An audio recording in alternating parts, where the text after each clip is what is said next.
Okay, everybody set? All right, I'm George Lichman, Lichman, City of Rocky River Division of Police Chief, and we're here to discuss the incident this morning at the Rocky River High School. And I'll briefly review what happened there this morning at about 10:53 a.m. The high school main office received a phone call. It was very brief. I have not heard the content of that call, but was informed that the caller said that he was on the way to the high school with weapons and didn't specify anything further. The school was immediately put into lockdown, and alerts were sent out via systems the high school has in place to police and school resource officers. That triggered an immediate police response, and the Rocky River Police requested mutual aid from other cities.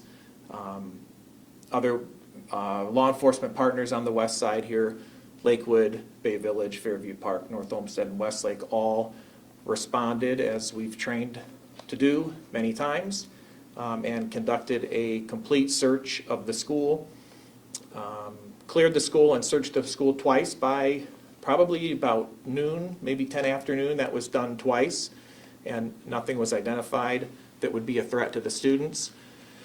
We also worked from caller ID to identify the number while all this was happening, and why this was happening. It was we saw some indicators that similar incidents were happening across the state at the same time.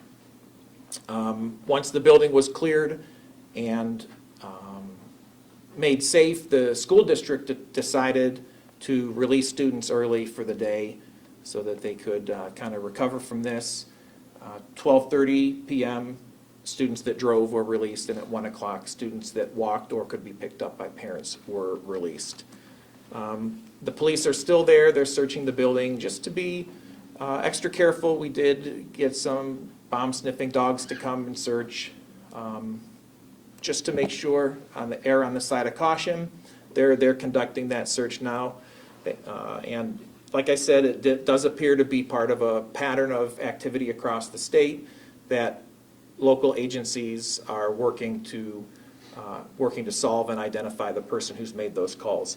We also continue to investigate locally, again, as part of that search and reporting and what we have to do locally, but we're cooperating with the statewide investigation also. So we're confident that this is a swatting incident, that there's no threat to the students in Rocky River, and that there never was. But swatting is against the law. It is essentially making a false report that instigates a massive response from law enforcement, which it certainly did. It tied up law enforcement officers and a SWAT team from 6 police agencies, and then a 7th to come in to help us with this bomb search. It's very serious. It also caused trauma to hundreds of high school students, and it caused secondary trauma to family and friends that love them. We have 2 other high schools and several other lower schools that were put into soft lockdowns in the city. It interrupted their education process and their day also. So we take these incidents very seriously, not only on the economic impact they have on our community, but the health and well-being of our students and families in our communities too. These are very, very serious incidents. There is a specific swatting law in Ohio that makes swatting a 4th-degree felony, punishable by up to 18 months in prison and a $5,000 fine. And if it results in severe physical harm, which in this case nobody was injured, none of the responding officers were injured, no reports of student injuries during any lockdown processes or anything like that. But if it does result in physical harm, it's elevated to a 2nd-degree felony, which could be 2 to 8 years in prison and a $15,000 fine. There are also federal charges that could apply, which if it involves a school, they're much more significant charges. And we can also, government agencies can seek reimbursement for the expense of responding to these calls, which when we are able to identify who is responsible for this, we will certainly seek reimbursement for the significant expense that this cost our community, our police departments, our regional partners, and the school district. In addition, other charges may apply, inducing panic and that kind of thing. But the big one is the swatting call that the swatting charge that I mentioned earlier. A lot of people responded to this, and they all deserve some credit. So I would like to thank, first and foremost, since law enforcement is what we do, our law enforcement partners in this region. I mentioned them already. It's worth mentioning again. The Lakewood Police Department, Bay Village Police, Fairview Park Police, North Olmsted Police, Westlake, and of course our officers here in Rocky River, our school resource officers were so on top of this.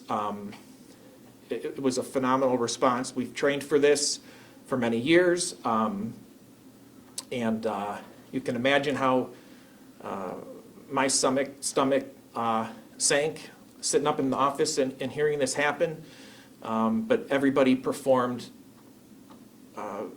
as expected or better. I couldn't be, it's odd to have to say this, but I couldn't be more proud of the police officers today, the way they responded to this. I'm grateful beyond words that it was a swatting incident and not the real thing. But I have confidence in our Rocky River police officers and the police officers in the region that if this ever is the real thing, that I'm confident in their ability to respond to it. So thank you to the law enforcement, SWAT team, everybody, detectives, everybody who stepped up and responded to this. The school officials were fantastic. They were prepared. The administrators were right there to help the responding officers in every way that they could. The equipment that the school had, the emergency alert equipment, worked the way it was supposed to. Everything went well. The students did what they were supposed to do.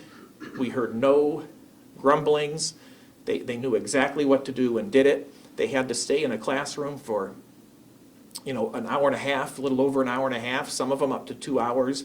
There were no complaining. The students, when they were released, they were calm, grateful, and they did exactly what they were supposed to do. And of course, the parents too. You can imagine the phone calls we got.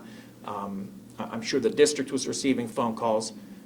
The whole community, I think, did what we are unfortunately faced with having to do in this day and age, and everyone did it the way they were supposed to with grace. So thank you to all those people for responding the way that they did. So I'll be able to answer some questions. I would like to remind everybody that we are really not even 3 hours into this, so I won't have a lot of details on criminal investigations, and there are certain things that would be best left to the school district to answer, but I will answer what I can in as forthright a manner as I can. What were you able to learn from the caller ID? Did you get like an area code? Was it a local call? It was not local, and it just gave us a phone number. And that phone number may well be spoofed. It might be an incorrect number, but we have some fantastic detectives here that are very good with forensics, and I'm confident that they'll be able to identify who's behind this.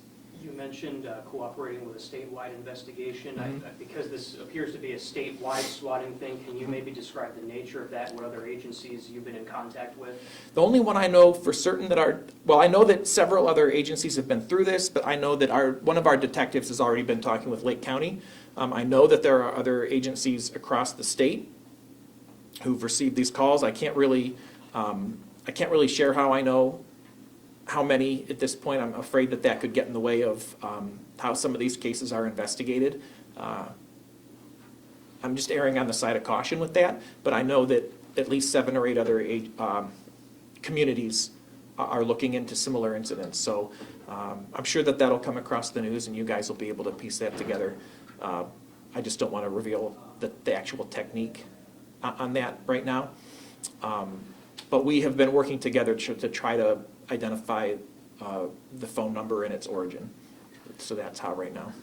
In hindsight, we know this was swatting, but why is it important that you respond to this situation as if it were the real thing? Well, first of all, we didn't know that it was swatting we didn't start to get that idea for probably 10 or 15 minutes into it. It took before we kind of started to piece that together. So we didn't know for that amount of time. And secondly, if we were wrong, if it wasn't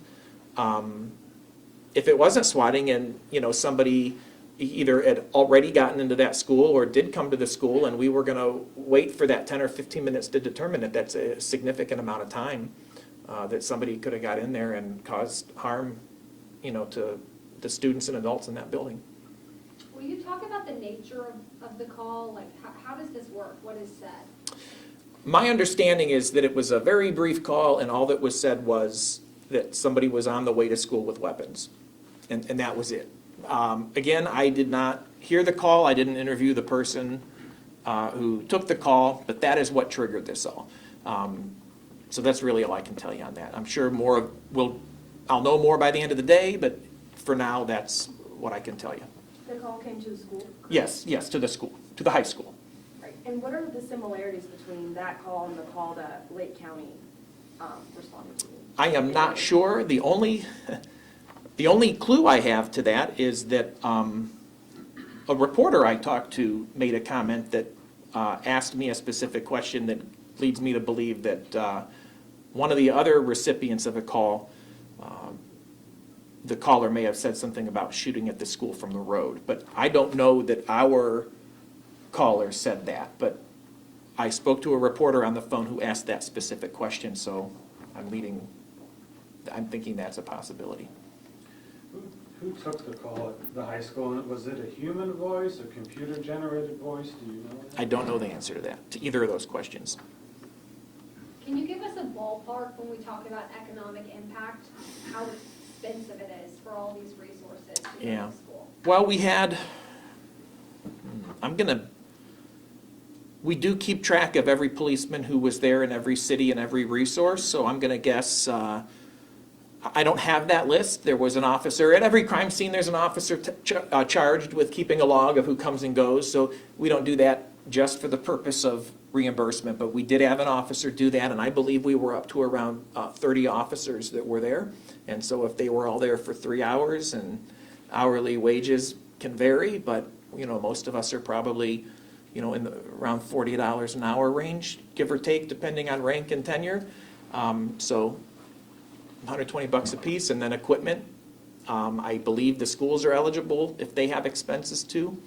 There was a lot of equipment there, vehicles. If any of you were there, I'm sure you saw the armored truck that came up. And I believe there are hourly rates that we're allowed to charge for the armored vehicle and things like that. Will there be a continued police presence the rest of the week to reassure students and staff? Yes, yeah, we have school resource officers in every building anyway, but we will have additional officers, probably at start times and exit time, start of the day and end of the day, routines, and then passing through the buildings and at evening activities. We'll have more police around. Yes, that's already being planned. Were there any emergency calls that you guys had to outsource to other departments during this time, since you guys had people at the high school? I'm not sure about that. There may have been, but I was busy with this. I do know I was down in the dispatch area when this was happening, and I do know they had to tell several people if they could please call in an hour for non-emergencies. But I don't know if there were other emergency calls that we had to divert. But we do have plans for that, of course, yeah. I know you mentioned the emotions going through this for students, parents, staff, even yourself, thinking about this happening in Rocky River. Now that you know that it was potentially part of something much larger, where do you kind of feel and think about that? Well, I guess, concern, for student safety transforms into being upset at whoever caused this for so many people. I guess, you transform from protection mode into let's go get them mode, and find these folks or persons, make an arrest, and, make sure that not only can this person not do this again, but that, a message can get out to the rest of society that there are consequences for this, and this does have an impact on people, and hope that others will think twice about doing it. Have you had swatting calls at the school in recent years? No, we have not. Bay Village did several years ago. Maybe three years ago or so, Bay Village had a swatting call that was responded to very similarly to this, but I don't believe that we have in the past. If we did, it was nothing to this scale. I'm almost positive we have not. Is it hard to figure out when these things happen, why certain schools are picked? You know, is it just a random thing? I have no idea Yeah. how or why the Rocky River City School District came on this person's radar. I do not know. Yeah. I wish I did. Thank you. Sure. Anything else? I believe, I don't know if he's still here. I thought the superintendent was here. If you guys want to see if I can see if he's out here. That would be great.